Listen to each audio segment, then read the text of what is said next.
অল্প বৃষ্টিতেই ফেনী পৌরসভার বিভিন্ন ওয়ার্ডে জলাবদ্ধতার সৃষ্টি হয়। ভালো ড্রেনেজ ব্যবস্থা না হলেও কর্তৃপক্ষের নেই কোনো উদ্যোগ। ভোগান্তিতে পৌর এলাকাবাসী।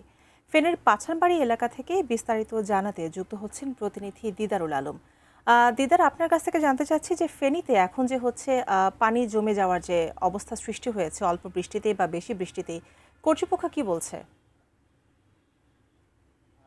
রুমিতা, আসলে ফেনীর পৌরসভার মধ্যে 18টি ওয়ার্ড রয়েছে। 18টি ওয়ার্ডেই কিন্তু আসলে জলাবদ্ধতার যে বিষয়টি সেটি আসলে প্রতিটি ওয়ার্ডেই কিন্তু আসলে জলাবদ্ধতা রয়েছে। আমরা প্রতিদিনই কিন্তু আসলে দেখছি যে অল্প বৃষ্টিতে আসলে পানি জমে যাচ্ছে, এবং যে কারণে এই পৌর কর্তৃপক্ষ আসলে তাদের যে ড্রেনেজের যে ব্যবস্থা সেটি আসলে তারা আগের যে ড্রেনেজ ব্যবস্থা সেই ড্রেনেজ ব্যবস্থা দিয়েই কিন্তু তাদের যে পানি যে নিষ্কাশন সেই নিষ্কাশন হচ্ছে। তারা কিন্তু নতুন করে যে সকল উদ্যোগ গ্রহণ করার বিষয় সেটি কিন্তু তারা করছেন। আরেকটি বিষয় বলে রাখি যে ফেনী পৌর কর্তৃপক্ষই কিন্তু আসলে ফেনীর যে মূল যে পানি নিষ্কাশনের যে খাল রয়েছে, যেটি হচ্ছে পিটিআই খাল, সেই পিটিআই খাল কিন্তু পৌর কর্তৃপক্ষ নিজেরাই সেখানে জলাবদ্ধতা বন্ধ করে, যেখানে জল নিরসন হবে সেটা বন্ধ করে কিন্তু তারা আসলে দোকান নির্মাণ করেছে। দোকান নির্মাণ করার কারণেই কিন্তু সেখানে জলাবদ্ধতার সৃষ্টি হচ্ছে, এবং শহরের যে মূল পানি যে নামার যে ব্যবস্থাটি সেটি কিন্তু আসলে পৌর কর্তৃপক্ষ নিজেরাই বন্ধ করে দিয়েছে। এবং পৌরসভার যে সকল ওয়ার্ডে আসলে জলাবদ্ধতার সৃষ্টি হয় সেই সকল এলাকাগুলোতে স্থায়ীভাবে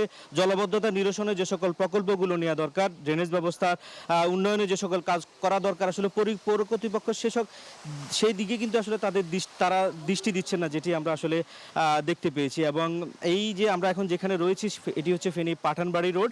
এখানে জলাবদ্ধতার যে চিত্রটি সেটি আসলে গত 10 বছর ধরে এখানকার যে যারা বাসিন্দা রয়েছেন তারা কিন্তু আসলে এমন যে দুর্ভোগ, তারা কিন্তু আসলে দুর্ভোগ প্রতিদিন পোয়াচ্ছে। এবং প্রতিদিন এখান থেকে শিক্ষার্থীরা আসলে শিক্ষা প্রতিষ্ঠানে যাচ্ছেন, কর্মজীবীরা তাদের কর্মসংস্থানে যাচ্ছেন। এখানে প্রতিদিনই কিন্তু আসলে একটু বৃষ্টি হলে পানি জমে যায়, এবং সেই পানি মারিয়েই কিন্তু আসলে তাদেরকে প্রতিনিয়ত এই তাদের কর্মসংস্থান এবং শিক্ষা প্রতিষ্ঠানগুলোতে পৌঁছাতে হচ্ছে। এবং পাশাপাশি এখানে একটি মসজিদ রয়েছে এখানে, এবং প্রতিনিয়ত মানুষ কিন্তু এই ময়লা পানিগুলো মারিয়েই কিন্তু আসলে মসজিদে নামাজ পড়তে যাচ্ছেন। এবং এই এলাকার যারা বাসিন্দা রয়েছেন তারা আসলে বলছেন যে গত 10 বছরেও আসলে পৌর কর্তৃপক্ষ যে আসলে এটির কোনো উদ্যোগ গ্রহণ করেননি, সেজন্য আসলে তারা বলছেন যে পৌর কর্তৃপক্ষকে যে তারা যে প্রতিনিয়ত পৌর কর ট্যাক্স দিচ্ছেন, আসলে সেটি কেন দিচ্ছেন তারা নিজেরাই আসলে বুঝতে পারছেন না। জি রমিতা।